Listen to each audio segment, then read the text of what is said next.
Assalamualaikum warahmatullahi wabarakatuh. Puji bagi Allah, salam bagi Rasul. Yang terhormat, Ibu Lulu Yuliani, Magister Pendidikan, selaku dosen pengampu mata kuliah PTK. Izinkan kami dari kelompok 1 untuk mempresentasikan PowerPoint yang telah kami buat dengan tema pengembangan karakter kepribadian pendidik dan tenaga kependidikan. Sebelumnya, perkenalkan, saya Fida Zahratun Baitur Rahmah selaku moderator. Juga saya akan memperkenalkan rekan-rekan saya, yaitu Agus Rudiansah, Sarah Rumaisyah, Raisya Nur Fajriya, Desti Oktavia, dan Hadi Wijaya. Baik, untuk mengefisienkan waktu, langsung saja pada sesi pematerian. Kepada para pemateri, saya persilahkan. Untuk materi yang pertama akan disampaikan oleh saya, yaitu tentang materi pengembangan tenaga pendidik. Tenaga pendidik dalam Undang-Undang Sistem Pendidikan Nasional Nomor 20 Tahun 2003 terdapat dalam beberapa pasal dikatakan sebagai berikut. Dalam Undang-Undang Republik Indonesia Nomor 20 Tahun 2003 tentang Sistem Pendidikan Nasional Bab 11 Pasal 39 ayat 1 dan 2 dijelaskan, yaitu pada ayat 1 dijelaskan bahwa tenaga kependidikan bertugas melaksanakan proses administrasi, pengelolaan, pengembangan, pengawasan, dan pelayanan teknis untuk menunjang proses pendidikan dalam satuan pendidikan. Sedangkan pada ayat 2, pendidik merupakan tenaga profesional yang bertugas merencanakan dan melaksanakan proses pembelajaran, menilai hasil pembelajaran, melakukan pembimbingan dan pelatihan, serta melakukan penelitian dan pengabdian kepada masyarakat, terutama bagi pendidik pada perguruan tinggi. Mungkin sekian materi yang dapat saya sampaikan. Materi berikutnya akan disampaikan oleh rekan saya. 1. Pengertian pendidik. Menurut Kamus Besar Bahasa Indonesia, pendidik adalah orang yang mendidik. Dari pengertian tersebut, pendidik merupakan orang yang melakukan kegiatan mendidik dan memberi pengaruh kepada orang lain, dalam hal ini peserta didik, agar tumbuh dan berkembang sesuai potensi yang dimiliki sejalan dengan perkembangan dan kemajuan pendidikan. Mendidik bukan hanya mentransfer ilmu dan pengetahuan kepada peserta didik, tetapi juga sebuah proses memfasilitasi peserta didik untuk dapat mengonstruksi sendiri pengetahuan sampai dengan mencipta objek yang dipelajari.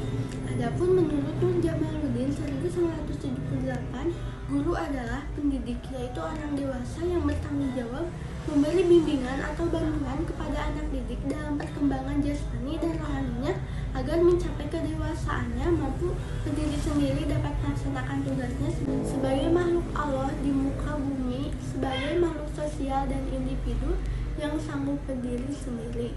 Langsung saja tentang tenaga kependidikan. Kata kependidikan sendiri berkenaan dengan tentu kegiatan mendidik. Dalam konteks pendidikan di Indonesia, kata pendidikan berarti sama dengan menunjukkan kata keguruan dan ilmu pendidikan. Sehingga apabila dikaitkan dengan tenaga kependidikan, berarti orang-orang yang terlibat dalam kegiatan mendidik. Dalam konteks pendidikan di Indonesia, kata pendidikan berarti sama dengan menunjukkan kata keguruan dan ilmu pendidikan. Sehingga apabila dikaitkan dengan tenaga kependidikan, berarti orang-orang yang terlibat dalam proses kegiatan pendidikan. Menurut Yahya, profesi tenaga kependidikan adalah pekerjaan yang dilakukan seseorang berkaitan dengan proses penyelenggaraan pendidikan yang dapat menghasilkan dan dapat dilakukan dengan kemahiran, keterampilan, dan kecakapan tertentu serta didasarkan pada norma yang berlaku. Adapun tujuan pokok dari tenaga kependidikan sendiri, sebagaimana yang dijelaskan dalam Undang-Undang Republik Indonesia Nomor 20 Tahun 2003 tentang Sistem Pendidikan Nasional pada Bab 11 Pasal 31 ayat 1 disebutkan bahwa tugas pokok tenaga kependidikan adalah melaksanakan administrasi, pengelolaan, pengembangan, pengawasan, dan pelayanan untuk menunjang proses pendidikan pada satuan pendidikan.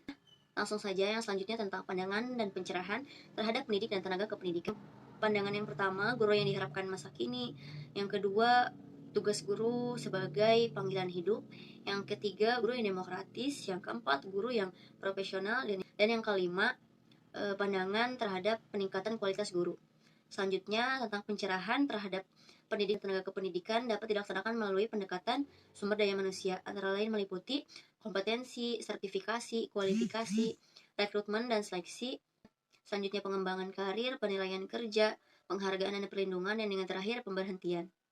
Assalamualaikum warahmatullahi wabarakatuh. Perkenalkan, nama saya Agus Rudiansah. Di sini saya akan membahas tentang kompetensi. Kompetensi diartikan sebagai suatu hal yang menggambarkan kualifikasi atau kemampuan seseorang, dan ada 4 kompetensi, yaitu satu, kompetensi pedagogik. Yang dimaksud dengan kompetensi pedagogik adalah kemampuan mengelola pembelajaran peserta didik yang meliputi pemahaman terhadap peserta didik tersebut. Kedua, kompetensi profesional. Yang dimaksud dengan kompetensi profesional adalah kemampuan penguasaan materi pembelajaran secara luas dan mendalam. Ketiga, kompetensi kepribadian. Yang dimaksud dengan kompetensi kepribadian adalah kemampuan kepribadian yang mantap, stabil, dewasa, arif, dan berwibawa, serta menjadi teladan bagi semua peserta didik. Yang terakhir adalah kompetensi sosial. Kompetensi sosial adalah kemampuan pendidik sebagai bagian dari masyarakat untuk berkomunikasi dan bergaul secara efektif. Sekian dan terima kasih.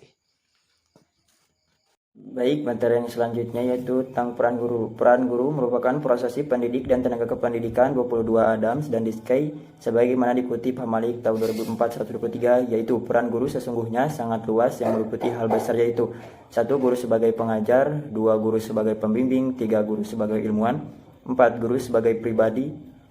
Menurut Slametos 195-97, peran dan fungsi guru sebagai berikut. 1. Mendidik dengan titik berat memberikan arah dan motivasi pencapaian tujuan, baik jangka pendek maupun jangka panjang. 2. Memberi fasilitas pencapaian tujuan melalui pengalaman belajar yang memadai. 3. Membantu perkembangan aspek-aspek pribadi seperti sikap, nilai-nilai, dan penyesuaian diri siswa. Hiduplah seolah engkau mati besok, belajarlah seolah engkau hidup selamanya. Baik, selanjutnya saya persilahkan kepada moderator. Baik, sesi pematerian telah selesai. Selanjutnya yaitu tanya jawab bagi Alhamdulillah, presentasi dari kelompok 1 telah selesai. Mohon maaf bila banyak salah-salah kata ataupun penyampaian materi yang tidak memuaskan dari kami. Sekian, wassalamualaikum warahmatullahi wabarakatuh.